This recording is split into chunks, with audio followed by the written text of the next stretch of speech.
Terima kasih waktu yang diberikan. Saya coba menjelaskan beberapa program-program khusus yang dirancang pemerintah Kota Kupang berkaitan dengan pembangunan Kota Kupang dan tahun ini dan juga perencanaan kita tahun depan. Tahun 2021 ini memang kita dihadapkan pada program kasus pandemi yang sangat luar biasa melanda Kota Kupang, sehingga beberapa infrastruktur jalan yang akan dikerjakan oleh pemerintah Kota Kupang itu terkena refokusi, sehingga tidak banyak dikerjakan secara dengan dana yang digunakan oleh pemerintah Kota Kupang. Namun pembangunan di Kota Kupang tetap jalan seperti biasa adanya karena adanya bantuan pemerintah pusat. Kita pemerintah Kota Kupang berterima kasih kepada pemerintah pusat karena walaupun dalam keadaan situasi pandemi COVID-19, kita tetap mendapat dana pembangunan yang cukup besar dibandingkan dengan provinsi atau kabupaten-kabupaten lain. Untuk tahun 2021 ini, Kota Kupang itu mendapatkan dana pembangunan yang besar. Yang pertama itu adalah pembangunan air bersih. Air bersih ini sejak dari dulu kala ya Kota Kupang tidak punya sumber air bersih yang baik, artinya pengelolaan air bersihnya tidak begitu baik ya, sehingga berbagai sumber yang terbatas itu tidak dikelola secara baik juga, sehingga kami meminta pemerintah pusat lewat Kementerian PU dan juga beberapa satker yang ada di Bale untuk membantu hal ini. Sebenarnya ini muncul setelah adanya pertemuan dengan Pak Jokowi. Dalam satu pertemuan, saya sebagai salah satu ketua Peksi menyampaikan beberapa hal ke Pak Jokowi dalam situasi yang sangat santai. Kalau nggak salah itu awal tahun 2000 itu saya ketemu Pak Jokowi bulan Februari. Saya ingat waktu itu janjian sama Pak Jokowi itu jam 9. Pak Jokowi itu baru datang jam 11. Dia harus minta maaf karena saat itu ada ditemukan satu orang COVID. Hari pertama ditemukan COVID, kita ingat itu, kita beberapa orang pengurus pusat Apeksi datang ketemu. Dalam pertemuan itu ada juga santai-santai, saya juga menyampaikan hal itu, termasuk air bersih dan beberapa. Nah, akhirnya proses air bersih ini sudah jalan karena saat ini itu ada sekitar 165 miliar yang sudah dikerjakan saat ini yang ada di Kali Dendeng, dan ada tahap berikutnya lagi sekitar mungkin 190 atau 200 miliar lagi, dengan alokasi anggaran total seluruhnya perhitungan 369 miliar rupiah.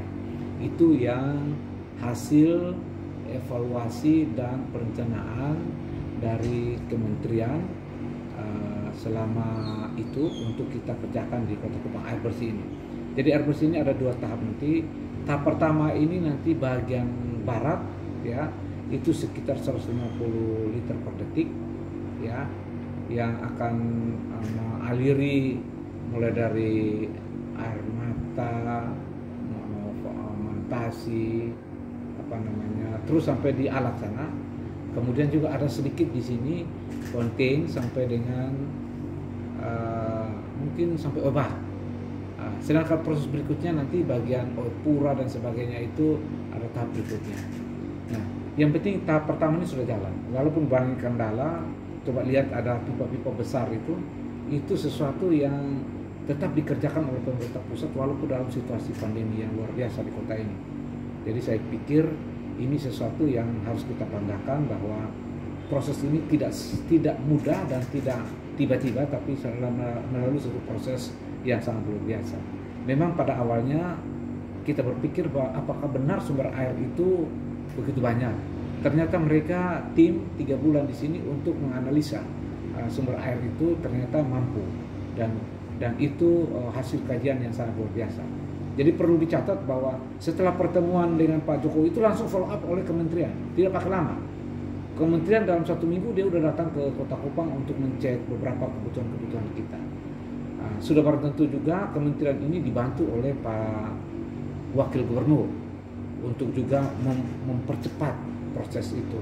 Jadi kalau ada kendala kita minta tolong Pak Wagub, untuk Pak Wagub ngomong dengan Pak Menteri. Dalam beberapa kesempatan saya juga ketemu Pak Menteri di kantornya untuk silaturahmi, sehingga dia juga tetap memperhatikan Kota Kupang dengan berbagai program. Itu program yang pertama, air bersih. Program yang berikutnya adalah penataan kota ini.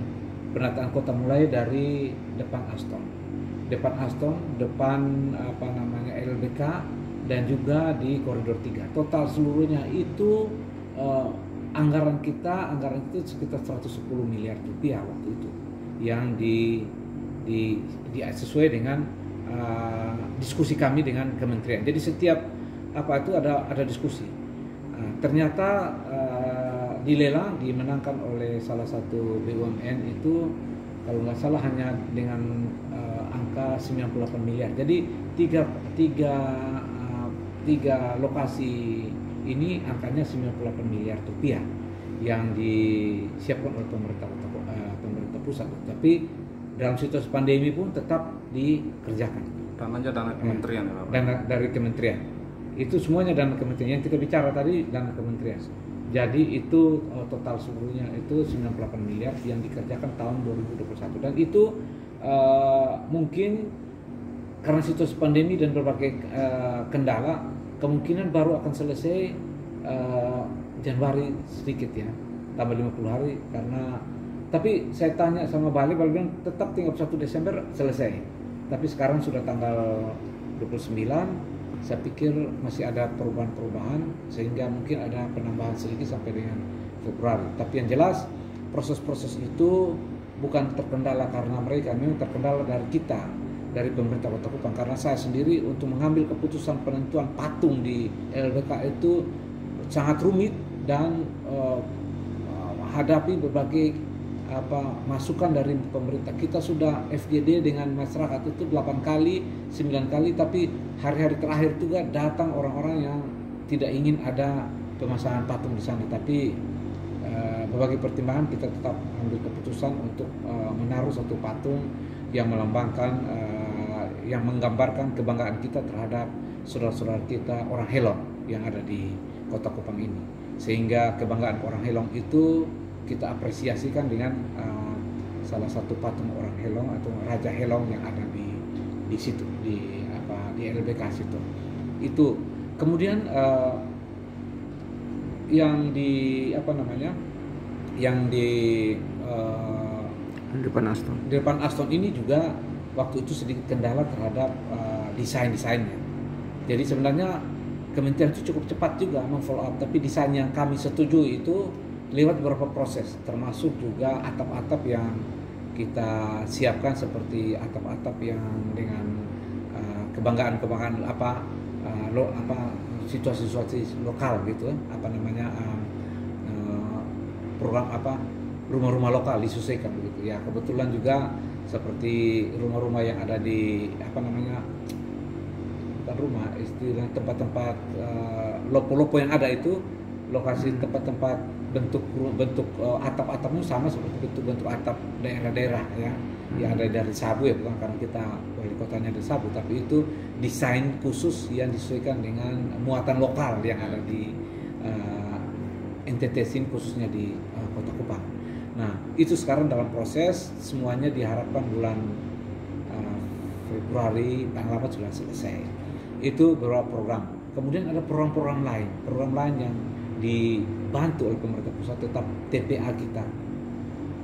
TPA kita ini, Kota Kupang ini salah satu kota terkotor di Indonesia menurut penelitian. Itu karena apa?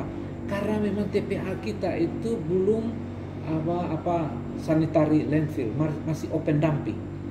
Hanya beberapa daerah di Indonesia ini yang masih open dumping. Yang open dumping itu datang taruh sampah, udah tutup begitu selesai, kasih tinggal aja begitu. Bukan sanitary landfill. Jadi penilaian kota terkotor itu 60-70% itu adalah di TPA. Jadi kalau TPA kita tidak diganti, maka pasti kita termasuk kota terkotor. Bukan berarti kita tidak melaksanakan kebersihan di kota Kupang. Kalau saya mau bilang, bandingkan di kota-kota lain, di Denpasar dan yang lain, malah di Jakarta pun masih ada seperti kita, seperti ini. Kebersihan di kota ini, nggak terlalu ini. Tapi mereka punya TPA-nya sudah bagus semua, bukan seperti kita punya. Maka penilaian itu akan jadi penilaian yang buruk untuk kota Kupang, karena memang nilai TPA-nya. Oleh karena itu memang beberapa hal yang kita sudah siapkan langkah-langkah untuk penanganan itu supaya kota Kupang tidak lagi menjadi juara pengadaan alat-alat alat-alat yang menunjang kebersihan kota. Misalnya amrol, mobil-mobil amrol. Kemudian jalan ke sana, jalan ke ke TPA yang dulunya rusak sehingga orang mungkin kendaraan itu satu kali saja atau dua kali saja, kita sekarang sudah full, sudah pakai hot mix, ya. Itu sudah bisa 2-3 kali ngangkut sampah ke sana, ke TPA sana. Kemudian yang dikerjakan oleh pemerintah kota, bak sampah dan juga himbauan kepada masyarakat untuk tetap membuang sampah sesuai dengan pada waktunya. Nah, salah satu program dari pemerintah Jokowi yang kami minta adalah penataan TPA, dan sekarang dalam proses termasuk pembuangan limbah termasuk limbah medis dan sebagainya akan dikelola oleh pemerintah pusat dengan bantuan pemerintah pusat, dan ini tidak banyak bisa atau tidak banyak kota atau provinsi yang dapat program ini, dan ini masih dalam proses terus karena mereka artinya proses program itu sudah disetujui tapi tinggal pelaksanaannya saja. Jadi itu salah satu program yang jalan di Kota Kupang, termasuk nanti yang belum sampai sekarang ini jalan adalah penataan trotoar yang sebagian besar aja dikerjakan selama tahun ini. Nah, tahun depan ini juga akan ada kelanjutan dari program-program itu. Jadi tahun depan selain program yang diberikan Pak Jokowi yang ada ini, penataan Kota Kupang, Kota Lama dan yang lain-lainnya, ada program-program yang cukup bagus adalah penataan gerbang masuk Kota Kupang, menjadi kebanggaan kita. Desain gerbang masuk ini kami sudah berkali-kali diskusi dan menemukan desain yang sesuai dengan muatan lokal kita, sehingga kita sudah pastikan bahwa ada 4 gerbang masuk yang ada di Kota Kupang. Dan yang paling penting atau yang bermasalah sekarang adalah pengadaan tanah daripada gerbang-gerbang itu. Memang tahun ini kami tidak bisa menganggarkan pengadaan tanah karena anggaran itu sudah diproses tahun lalu.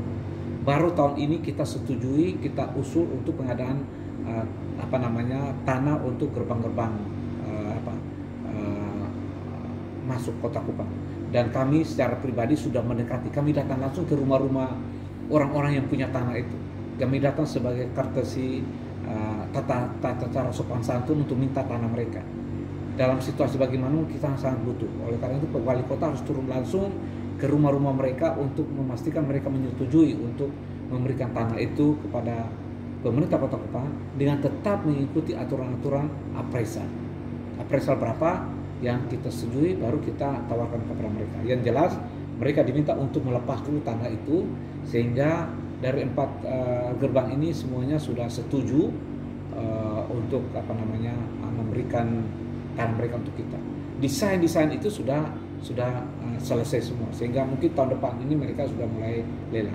Jadi tahun depan itu ada beberapa program selain gerbang masuk, ada jalan trotoar yang akan dibangun sekitar 7 sampai dengan 10 km. Mulai dari Timur Raya, dari Undana sana turun ke bawah Timur Raya, terus naik sampai di Inaboi ke atas itu. Inaboi ke atas. Kiri kanan itu kan belum ada tuh yang dekat Molipo segala macam tuh. Itu nanti akan digabungkan dengan itu bundaran yang ada di atas itu, bundaran bundaran Obebo. Bundaran Obebo ini akan ditata ulang semuanya. Harusnya tahun ini sudah dilelang, tetapi karena berbagai persoalan ada tambahan, ada realokasi lagi, sehingga bundaran itu mungkin baru tahun depan ini dilelang. Jadi ada 2 bundaran yang akan dikerjakan tahun 2022 ini lewat kementerian.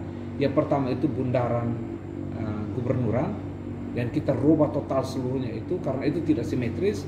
dan dirubah total desain di situ dan akan sangat luar biasa. Dan yang kedua bundaran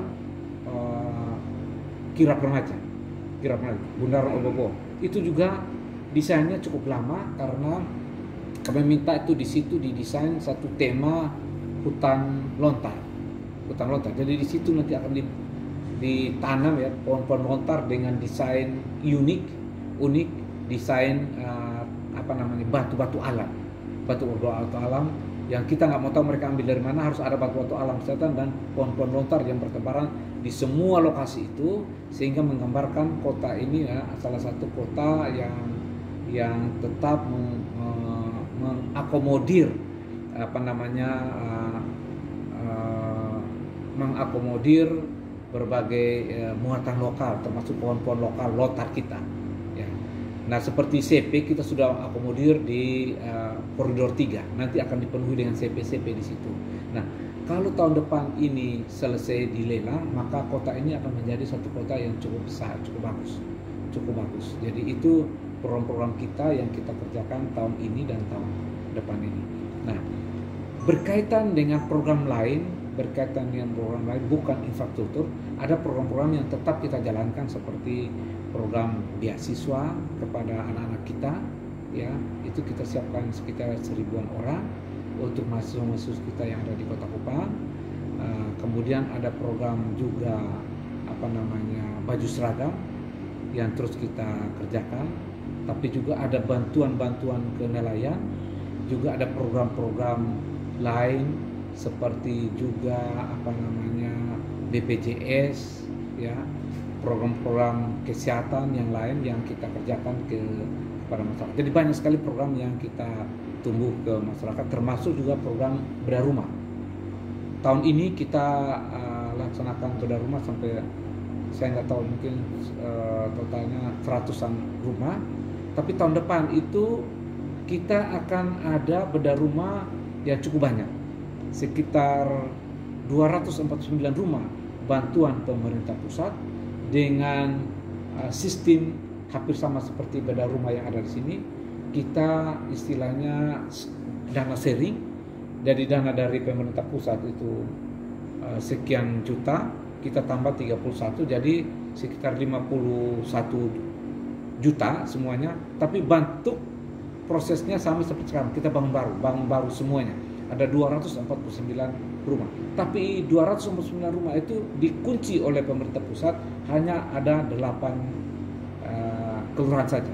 Saya juga lupa persis jumlahnya, tetapi ada juga 110 bedah rumah yang memang ditangani langsung oleh pemerintah Kota Kupang.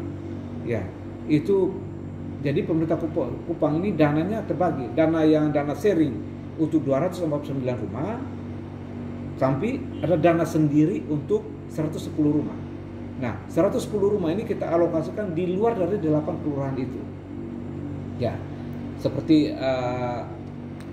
dari 249 ada yang kelurahan yang sampai dapat 70 rumah, ada yang dapat 35 rumah, ada yang dapat hanya belasan rumah dan sebagainya. Saya lupa persis datanya itu. Yang jelas 110 rumah ini yang akan kita alokasikan kepada masyarakat seperti yang sekarang ini. Jadi itu membantu saudara-saudara kita yang tidak beruntung di kota itu yang masih banyak. Kami merasa bahwa program ini perlu untuk memastikan bahwa mereka punya rumah yang layak huni untuk saudara-saudara kita di Kota Kupang. Dan saya berharap kalau Tuhan berkati kota ini, berharap bahwa semua saudara-saudara kita bisa tangani mereka secara baik, minimal mereka punya rumah yang layak huni di kota ini. Itu kira-kira garis besar mengenai program-program yang akan kita kerjakan yang sudah kita kerjakan tahun ini dan kita akan kerjakan tahun depan 2022 yang akan datang itu. Mungkin soal satu